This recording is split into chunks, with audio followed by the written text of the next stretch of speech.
DSA yang merupakan korban pembunuhan oleh GRT masih menyisakan luka mendalam bagi keluarga korban di Sukabumi. Keluarga berharap jika GRT bisa mendapatkan ganjaran setimpal atas perbuatan sadisnya terhadap DSA. Keluarga korban pun bersyukur lantaran Polrestabes Surabaya akhirnya menjerat GRT dengan pasal 338 KUHP, pembunuhan dengan hukuman ancaman maksimal 20 tahun penjara. Keluarga berharap polisi bisa memberikan keadilan bagi korban yang sudah dibunuh secara sadis oleh GRT. Agak lega ya, bersyukur juga karena pasalnya diubah. Ya mudah-mudahan gak berubah lagi ya, tetap di pasal pembunuhan. Gak ada ubah-ubah ke penganiayaan lagi kayak kemarin. Ya semoga pelaku dihukum setimpal kayak pasal pembunuhan itu. Seberat-beratnya gitu? Iya, seberat-beratnya gitu.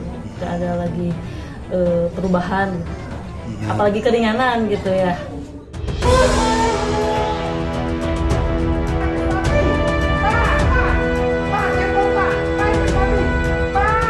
Jika sebelumnya Edward Tanur yang merupakan seorang anggota DPR sudah menyampaikan permintaan maaf kepada keluarga korban atas perbuatan sadis yang dilakukan GRT putranya, namun keluarga korban tak begitu saja mau memaafkan pelaku. Keluarga DSA rupanya tetap bersikukuh untuk tak menempuh jalur damai. Namun kabarnya beberapa waktu lalu, keluarga DSA mengaku didatangi oleh seseorang yang mengaku diutus Edward untuk memberikan santunan. Namun keluarga memilih menolak santunan tersebut, apalagi santunan tersebut tak diketahui oleh kuasa hukum keluarga korban. Terlebih santunan tersebut diduga untuk meminta keluarga DSA mau menyelesaikan kasus GRT secara damai atau paling tidak bisa mengurangi hukuman pelaku. Saya sangat berbelasungkawa, menyesal atas perbuatan si Ronald, anak saya, karena kejadian ini tidak kita semua harapkan.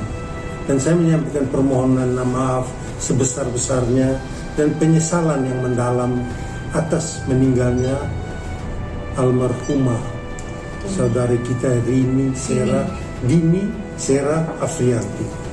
Sebenarnya kami sebagai orang tua tidak pernah mengajarkan kepada anak kami untuk berbuat hal-hal yang di luar kemanusiaan atau di luar kebiasaan dia untuk mencederai orang lain. Ya, kita menolak banget ya untuk secara pribadi atau sembunyi-sembunyi dari pengacara. Katanya sih dia bilang dia perantara aja. Perantara supaya menyampaikan gitu. Mau nggak terima keluarganya tersangka ke sini mau ngasih santunan. Nominalnya nggak bisa disebutin, katanya besar katanya gitu. Tapi jangan ada yang tahu, pengacara kita pun jangan ada yang tahu itu apa namanya gitu. Minta nomor rekening saya juga gitu.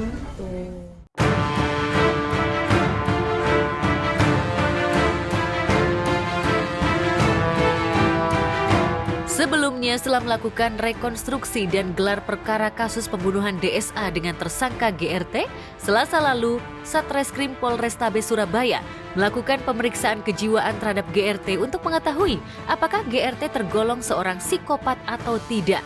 Tes kejiwaan ini dilakukan lantaran dalam rekonstruksi dan gelar perkara, polisi menemukan ada unsur kesengajaan tersangka GRT untuk menghilangkan nyawa kekasihnya, serta untuk menemukan motif yang melatar belakangi GRT melakukan pembunuhan terhadap kekasihnya. Melakukan pendalaman ulang, penelitian terhadap beberapa alat bukti. Diperkuat, kami kemarin melakukan rekonstruksi yang kemudian ditindaklanjuti dengan pelaksanaan gelar perkara malam harinya. Yang mana dalam pelaksanaan gelar perkara tersebut, kami melibatkan ahli pidana, kemudian dari ahli kedokteran forensik juga kami libatkan, dan ahli dari komputer forensik kami libatkan. Sakit hati karena ada cekcok.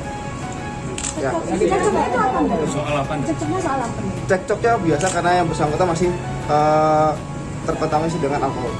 Bisa nanti kami sampaikan di lain waktu, oke? Terima kasih.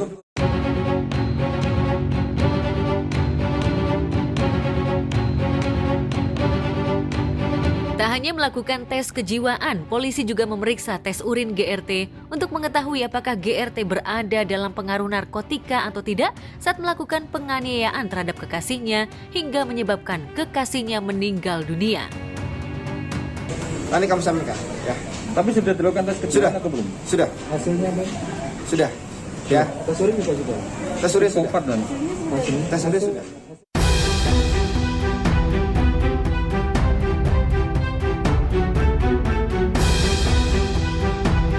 Pasca rekonstruksi dan gelar perkara, tersangka GRT dikenakan pasal primer 338 KUHP tentang pembunuhan dan subsidiar pasal 351 KUHP dengan ancaman hukuman maksimal 20 tahun penjara.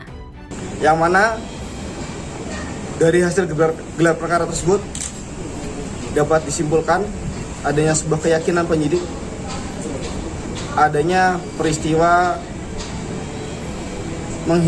tindak pidana menghilangkan nyawa orang lain dan atau penganiayaan, sehingga disepakati terhadap GR kami terapkan pasal premier 338 KUHP subsidiar 351 ayat 3 KUHP.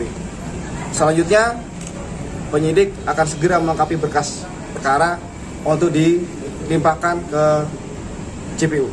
Usut tuntas kasus ini karena tidak ada yang berhak merenggut nyawa seseorang atau menghilangkan nyawa seseorang, siapapun, apapun jabatannya. Jika terbukti bersalah, adili dengan seadil-adilnya, dan jika memang terbukti bersalah, berikan hukuman yang seadil-adil.